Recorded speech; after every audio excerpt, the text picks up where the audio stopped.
Messieurs, j'espère que vous êtes en forme. Aujourd'hui, jour numéro 37, l'amour s'accorde dans la prière. Matthieu 18, verset 19 nous dit, je vous dis encore que si deux d'entre vous s'accordent sur la terre pour demander quelque chose, elle leur sera accordée par mon Père qui est dans les cieux. Cette chose leur sera accordée par mon Père qui est dans les cieux. Si je vous disais que changer une seule chose dans votre mariage garantissait presque à coup sûr que votre relation s'améliore drastiquement, vous voudriez sans aucun doute savoir ce que c'est. La chose, c'est ça. Prier ensemble quotidiennement. Pour ceux qui n'ont pas d'intérêt pour les choses spirituelles, ça va leur sembler complètement ridicule ou bien débile ou bien dire non, mais prier, ça va pas changer grand-chose. Mais croyez-le ou pas, prier ensemble est un ingrédient clé d'un mariage qui dure et conduit à une plus grande intimité sexuelle. Alors là, je sais que ça intéresse tout le monde.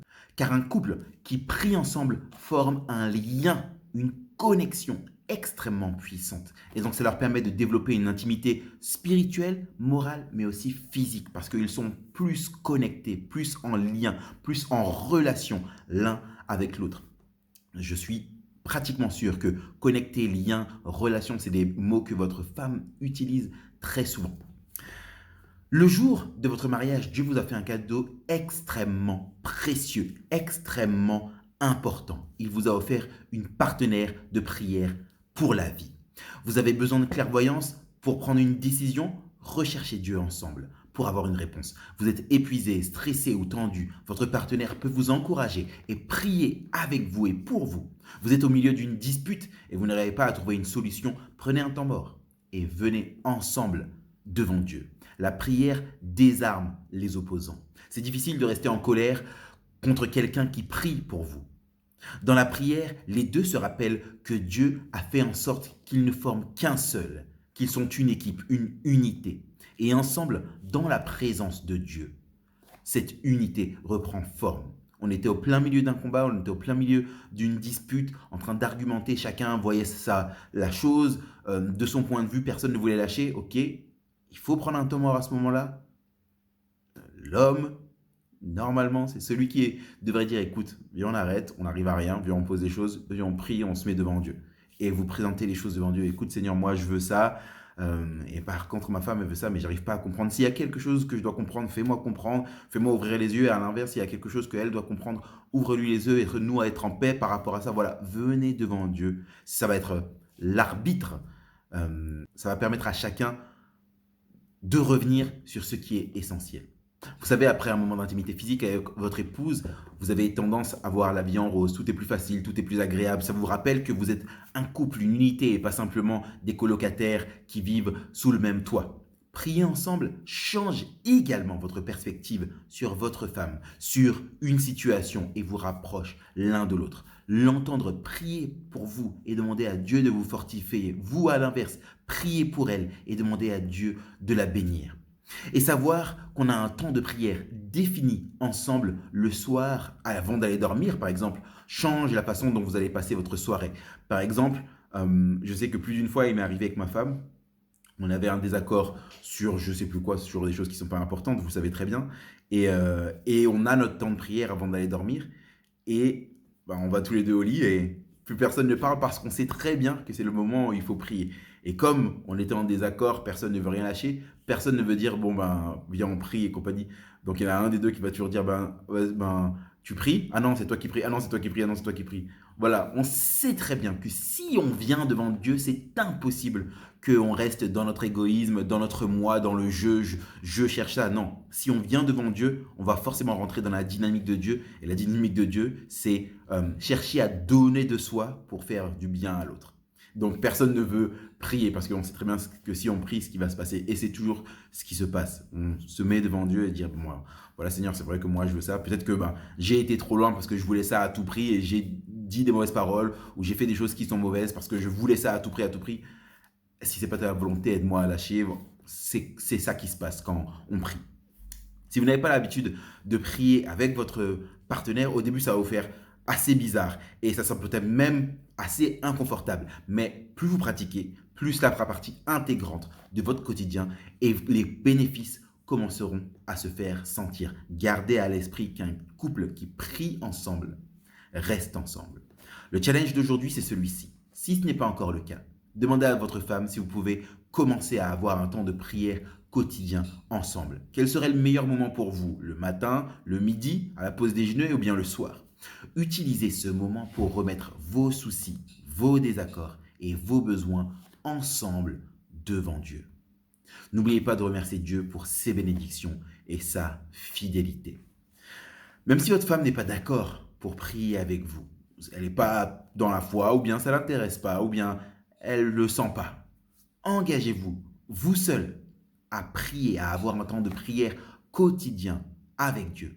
Priez également pour elle, afin qu'elle vous rejoigne dans ce moment de prière et que vous puissiez prier ensemble. Le rapport, c'est celui-ci.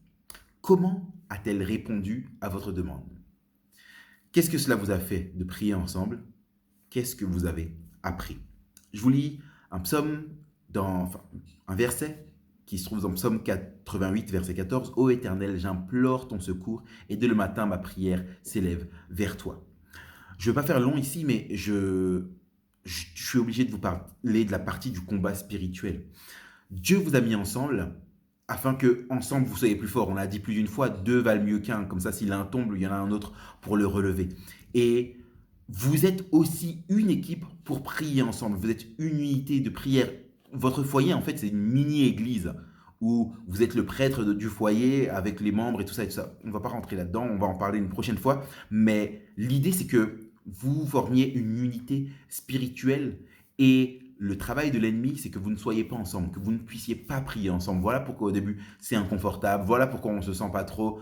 Voilà, c'est parce que l'ennemi fait tout son possible pour ne pas que ça arrive. Parce qu'il sait que si vous commencez à prier ensemble, vous allez être fort pour lui résister. Votre foyer sera une maison de prière, comme dit Jésus. Et voilà pourquoi il va faire tout son possible pour vous empêcher. Son but, c'est qu'il y ait de la discorde, que ce soit la discorde et donc lui qui règne dans votre foyer. Si vous rentrez dans cette dynamique de prière, de prier ensemble, vous allez former une unité bien trop forte pour lui. Et donc voilà pourquoi il va faire tout son possible pour que vous ne puissiez pas prier. Et si vous êtes déjà dans cette dynamique-là, pour faire que ce soit en fait des moments plats ou pas intéressants, où chacun ne s'ouvre pas vraiment devant Dieu, chacun ne livre pas son cœur, voilà, il va essayer de détourner la chose pour pas que vous puissiez avoir le plein bénéfice de ce que c'est prier ensemble, prier en couple. Il faut aussi que je vous parle de ce petit livre-là. C'est un livre que moi j'utilise pour prier pour ma femme. Ça, c'est dans mon temps de prière personnel. Je vous le recommande. Il est intéressant parce que, je ne vais pas dire en tant qu'homme, je vais mettre ça sur moi. Moi, parfois, je manque d'imagination et je ne sais pas tout le temps pourquoi prier. Et ce qui est cool dans ce petit livre, la prière d'un époux est efficace. Bon, je l'ai en anglais, vous le trouvez aussi très bien en français. C'est de Stormy Omartian.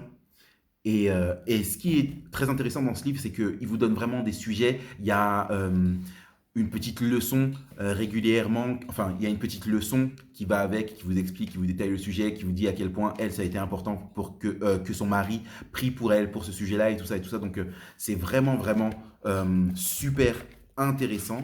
Et voilà, je vous lis juste deux, trois petits sujets. Par exemple, vous pouvez prier pour elle, pour ses émotions, pour ses relations avec les personnes, pour sa sexualité, pour ses peurs, pour ses buts, pour sa confiance en Dieu, pour sa protection, pour ses désirs. Voilà, il y a beaucoup de choses, c'est super intéressant. Donc, je vous recommande vraiment ce petit livre de Stormy Omartian, La prière d'un époux est efficace. Gardez à l'esprit qu'un couple qui prie ensemble reste ensemble. Et ce dont je suis convaincu aujourd'hui, peut-être qu'un jour je vais changer, c'est que si on a une séparation dans un couple, c'est parce qu'on n'avait pas une vie de prière ensemble qui était conséquente. À mon sens, dites-moi si je me trompe dans les commentaires, mais c'est impossible que si on prie ensemble régulièrement, pas simplement prier pour le petit déjeuner ou bien prier pour le repas, hein, vous comprenez quand je dis prier ensemble, vraiment si on met son cœur ensemble devant Dieu, c'est impossible qu'il puisse y avoir séparation ou bien qu'on puisse vivre une vie de couple malheureux, non épanoui et toutes ces choses-là. À mon sens, c'est impossible. Je suis convaincu que si vous deux, vous vous présentez ensemble devant Dieu et que vous posez les choses qui sont dans votre cœur, vous les déposez devant Dieu ensemble, pour moi, c'est impossible que vous ne puissiez pas avoir une vie de couple heureuse, épanouie, où chacun vous grandissez et où l'amour de Dieu abonde et se manifeste de plus en plus au sein de votre couple.